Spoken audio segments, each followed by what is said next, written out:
Ji bread and butter के अंदर we invite people जो कि जिन्होंने फ्रॉम स्क्रैच एक ऐसा स्टार्ट किया सिस्टम, कोई ऐसा बिजनेस, कोई ऐसा मूवमेंट, कोई ऐसा कैंपेन, कोई ऐसी चीज़, कोई entrepreneurs who are doing something really big and interesting. और इन साहब को मैंने बहुत दफ़ा अपने इंस्टा स्टोरी पे तो बहुत ज़्यादा इनको मैंने हमेशा प्रमोट किया है, पर really really excited because he's done something very interesting. He runs currently one of the most best rising hip coffee houses in Karachi, which is slowly getting bigger every day. Has a very loyal fan base. मतलब ये एक ऐसी coffee house है कि जिसपे रोज़ कुछ लोग हैं जो खास रोज़ ही जाते हैं, जिनमें से एक मैं हूँ। और बड़ा इंटरेस्टिंग कॉन्सेप्ट है, इनकी खुद की ज़िंदगी बड़ी इंटरेस्टिंग है और ये बहुत अच्छी तरह आपको समझा सकते हैं अपने अल्फाजों में, क्योंकि जब आप इनसे मिलेंगे तो आप समझ जाएंगे कि इनको डॉक्टर ऑफ हैप्पीनेस क्यों कहा जाता है। You know he is amazing. तो प्लीज़ हमारे शो में वेलकम कीजिए mister Mush Panjwani, the founder of coffee Wagera. कैसे हैं आप मुश? अस्सलाम वालेकुम, बहुत जबरदस्त, वेलकम टू द शो। सबसे पहले तो ये बताएं कि ये सब रियल में हो रहा है ना? जी जी हो रहा है। This is not a joke right? नहीं आप हैं यहाँ, छुट्टी काट रहा हूँ अपने आप को। नहीं आप नहीं छुट्टी नहीं काटे, आप हैं हमारे शो पे, यकीन कीजिए। बट ओके, सो कॉफी वगैरह, you the founder of coffee वगैरह, बट अपने बारे में थोड़ा सा लोगों को बताइए, आपका बैकग्राउंड क्या है, कितना काम किया है आपने? 20 कंट्रीज में काम किया, 20 कंट्रीज में अगले ने काम किया, जो कि बहुत बड़ी बात है। मतलब कि एक कंट्री, हम यहाँ एक कंट्री में काम हमें नहीं मिल रहा है, भाई 20 कंट्री में काम कर चुके हैं। मुझे तो 20 कंट्रीज का नाम भी नहीं आता। अगर आप मुझसे लाइन से पूछेंगे 20 कंट्रीज का नाम बताओ, मुझे 20 कंट्रीज का लाइन से नाम भी नहीं आता। So 20 countries. Okay, तो मुश जो है वो मेरे it's the first half of my first name. Mushtaq Ahmad Panjwani. ठीक है, मुश्ताक अहमद पंजवानी। So मैं मुंबई में पैदा हुआ था, पाकिस्तान में बड़ा हुआ हूँ और हांगकांग में रहा हूँ 20 साल। नेशनलिटी मेरी चाइनीज़ है, चाइनीज़ मुझे बोलना आती नहीं है। पिछले साल मैं 20 साल हांगकांग में गुजार कर पाकिस्तान वापस मूव हुआ हूँ। तो बैकग्राउंड मेरा जो है वो sales, marketing, training, motivational speaking, I am also an author. तो ये सब मेरा बैकग्राउंड है, जो ये सब मेरी पास्ट लाइफ में मैं करता था। और फिर अपने उस ड्रीम और पैशन को फॉलो करने के लिए कि कॉफ़ी शॉप खोलना है मुझे, जो मैंने सोचा था हांगकांग में खोलूँगा, उसके लिए मैं वापस आया पाकिस्तान लास्ट ईयर और मैंने कॉफ़ी वगैरह के नाम से एक कैफ़े स्टार्ट किया। क्या बात है। बहुत ही ब्रीफली मैंने आपको स्टोरी सुना दी अपनी पूरी लाइफ। काफ़ी मतलब आप काफ़ी ज़्यादा आपने मतलब काम किया है और आप जैसे 20 साल हांगकांग में रहे, चाइनीज़ इनकी वो है नेशनलिटी। मुझे तो ये समझ नहीं आ रहा कि आप मुंबई और फिर कराची। मुंबई तो मैं सिर्फ पैदा होने गया था। पैदा होने गए थे?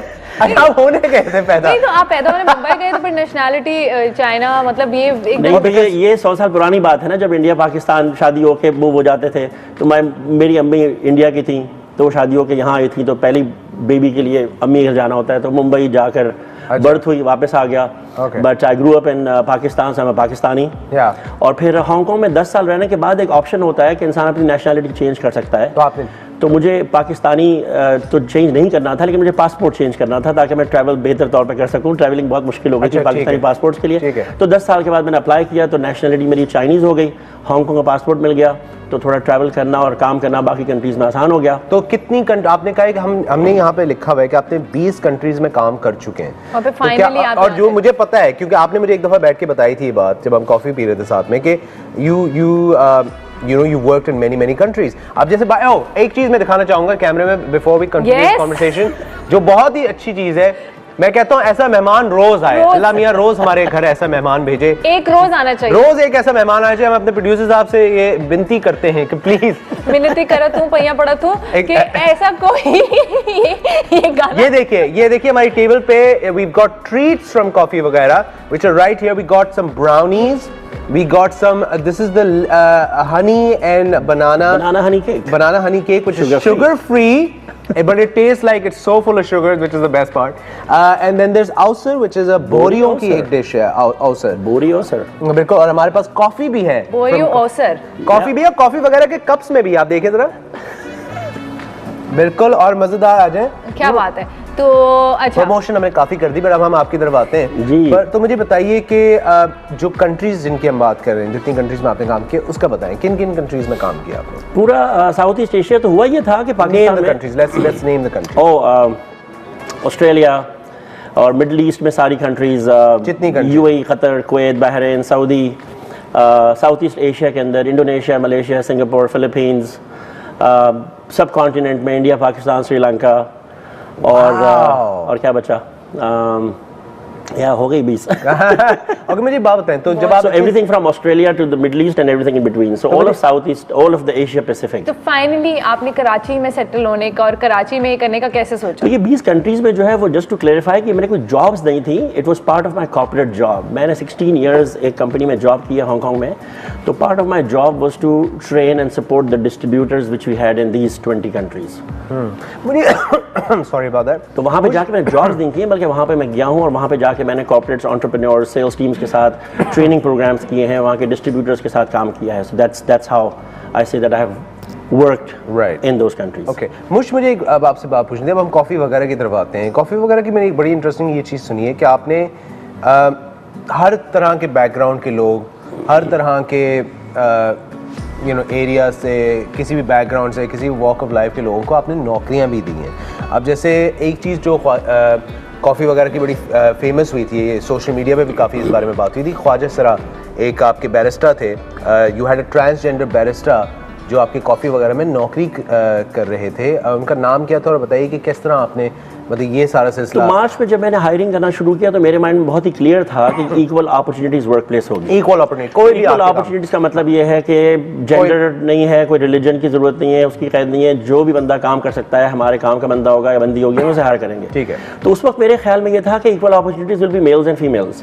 उन्हीं दिनों में Marvi was the first news caster, transgender news caster of Pakistan. ठीक है. उसी जमाने में I think it was February और मार्च जब मैंने उसका इंटरव्यू देखा और वो न्यूज बन गया. एंड दैट्स उस वक्त मैंने रियलाइज किया, यही साल की इसी साल में उस वक्त मैंने ये रियलाइज किया कि पाकिस्तान में, मुझे पता ही नहीं था, मैं 20 साल हांगकांग में रहा था, मुझे पता नहीं था कि यहाँ पे ट्रांसजेंडर से कोई इश्यूज हैं और उनको जॉब अपॉर्चुनिटीज नहीं मिलती हैं. दूसरी दुनिया में तो बहुत ही कॉमन सी चीज़ होती है उनको हायर करना. तो जब मैंने वो मारवी का इंटरव्यू पढ़ा और उसमें मैंने देखा, उसने कहा कि हमारे ट्रांसजेंडर्स जो है वो दूसरे काम करना चाहते हैं, मेन स्ट्रीम जॉब्स करना चाहते हैं और उन्हें अपॉर्चुनिटीज़ नहीं मिलती हैं. तो मैंने उसी वक्त एक कमिटमेंट किया कि हम एक स्पॉट अपना ट्रांसजेंडर के लिए रखेंगे और मैंने कनेक्ट करना शुरू किया ट्रांसजेंडर कम्युनिटी के साथ और मैंने अनाउंस करना शुरू किया कि हमें एक ट्रांसजेंडर हम हायर कर रहे हैं. ओके. और बड़ी स्ट्रगल के बाद हमें वो मिली, मोनी, जो आई हमारे पास through the Sabrang society and through the efforts of एक्सेप्ट. ये दो ऑर्गेनाइजेशन तो बहुत ज़बरदस्त काम कर रही हैं ट्रांसजेंडर्स के लिए. तो उनके थ्रू मोनी भाट आई हमारे पास, उसने 2-2.5 महीना काम किया हमारे साथ. प्रैक्टिकल इशूज़ की वजह से वो कंटिन्यू नहीं कर सकी.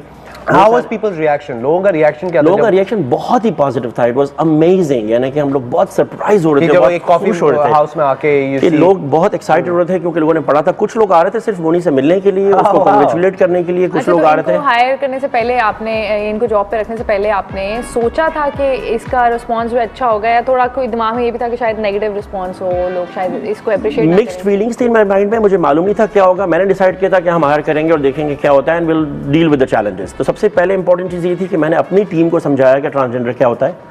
बहुत सारे लोगों को पता ही नहीं कि ट्रांसजेंडर क्या चीज़ होती है. अपनी टीम को मैंने समझाया कि ट्रांसजेंडर क्या होता है और हम क्यों ट्रांसजेंडर्स को हायर कर रहे हैं और उसके बाद आप लोगों को किस तरह उनके साथ बिहेव करना होगा. You have to treat them like any other human being. और जब हमारी टीम की बात समझ में आ गई और हमारी टीम उनके साथ सही से अगर सलूक करेगी और सही से पेश आएगी तो जाहिर है हमारे कस्टमर्स भी, और हमारे कस्टमर्स भी बहुत ही पढ़े लिखे समझदार. डीनो जैसे हमारे कस्टमर्स सारे बहुत ही अच्छे लोग, पढ़े लिखे समझदार. सुन लिया आपने, इन्होंने कहा डीनो जैसे पढ़े लिखे समझदार कस्टमर्स. ज्यादातर कस्टमर्स ऐसे ही होते हैं हमारे. बिल्कुल, थैंक यू. तो हमें पता था कि वो लोग फॉरगॉट गुड लुकिंग. हाँ, गुड लुकिंग भी of course. And tall and white. Tall and white. मतलब तो मैं डिटर्जेंट हूं. अच्छा डीनो स्टॉप.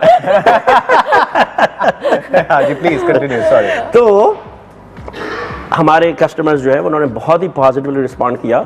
इनफैक्ट जब हमने हायरिंग शुरू की उसी वक्त इतनी अटेंशन मिली हमें कि लोगों ने मुझे कॉल करना शुरू कर दिया कि हम इंटरव्यू और मैंने कहा भाई इंटरव्यू किस बात का, डॉक्यूमेंट्री किस बात की, अभी तो हमने सिर्फ डिसाइड किया, जब हम हायर करेंगे उसके बाद बात करेंगे. So it was a struggle to find the right person. आसान नहीं था ये, बहुत ही प्रैक्टिकल इशूज होते हैं उनके साथ जो हमें नहीं मालूम थे. Transportation is a practical issue. वो पब्लिक ट्रांसपोर्टेशन नहीं ले सकते हैं, उनको हरास किया जाता है. उनकी जो कम्युनिटी और सपोर्ट ग्रुप होता है वो नहीं चाहती है कि वो बाहर निकल के कोई नया काम करना शुरू करें. So there is peer pressure, so there is a lot of issues. और इसी के साथ दोस्तों बड़ी इंटरेस्टिंग कॉन्वर्सेशन चल रही है मुश पंजवानी के साथ, who is the founder of coffee वगैरह. इस वक्त हमारे साथ प्रोग्राम में मौजूद हैं. इनसे हमारी बातचीत चलती रहेगी, जारी है. मिलते हैं आपसे एक छोटी सी ब्रेक के बाद.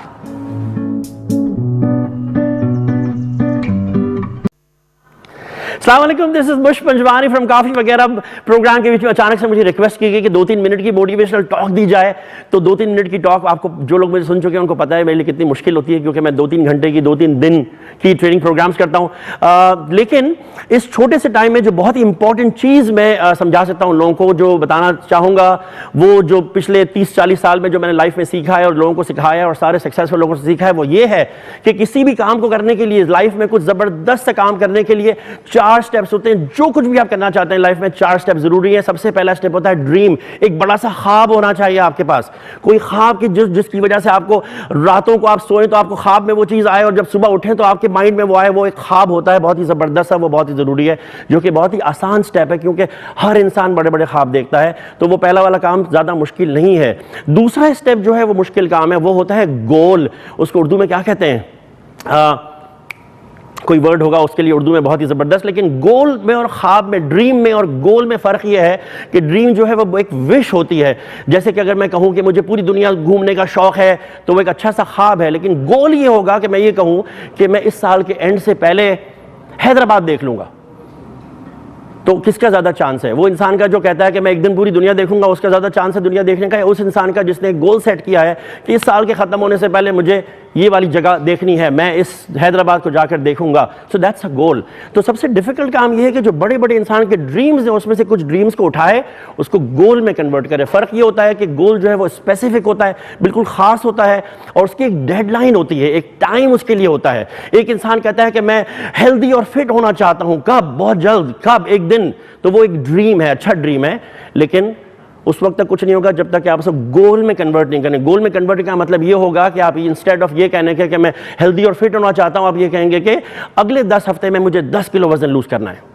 तो किसका ज़्यादा बेहतर चांस है? उस इंसान का कि जो एक दिन फिट और हेल्दी होने वाला है, या उस इंसान का जो ये कह रहा है कि अगले 10 हफ्ते में मैं 10 किलो लूज करने वाला हूं?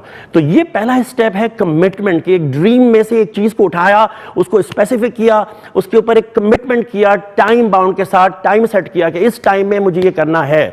जैसे कि मैंने ये डिसाइड किया था कि मुझे 2 साल के अंदर कब किताब पब्लिश करनी है, या एक पर्टिकुलर टाइम फ्रेम के अंदर मुझे जाके माउंट एवरेस्ट देखना था, या मुझे जितने भी लाइफ में एक्साइटिंग काम मैंने किए थे उसके लिए ज़रूरी था कि एक टाइम फिक्स हो, एक माइंड में डिसाइड किया हुआ हो कि एक्चुअल करना क्या है। तो सेकंड स्टेप समझ में आ गया। पहला स्टेप होता है ड्रीम, ख्वाब। दूसरा स्टेप इस गोल के ख्वाब को गोल में कन्वर्ट किया जाए। और तीसरा स्टेप जो कि बहुत ही ज़रूरी है, दैट्स कॉल्ड प्लान। कि अब गोल बना लिया तो अब आगे क्या करना है? प्लान करना है, उसका प्लान बनाना है कि वो कैसे होगा। तो ड्रीम का मतलब ये है कि क्या करना चाहते हैं आप लाइफ में, गोल का मतलब ये है कि कब करेंगे, और प्लान का मतलब ये कि कैसे करेंगे।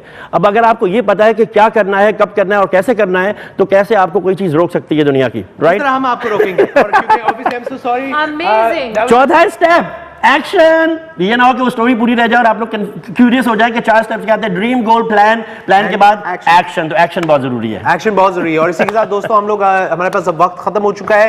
Thank you very much Mush Panjwani, and thank you very much to all our other guest जिन्होंने आज हमारा प्रोग्राम बहुत स्पेशल किया। आई होप आपको आज का प्रोग्राम अच्छा लगा होगा। दोस्तों आप लोगों से इंशाल्लाह मुलाकात होगी कल सुबह। अपना ख्याल रखिएगा, अपने चाहने वालों का अपना ज्यादा ख्याल रखिएगा। मैं दुआ में याद रखिएगा। मेरे और ईमान की तरफ से अल्लाह हाफिज। पाकिस्तान जिंदाबाद।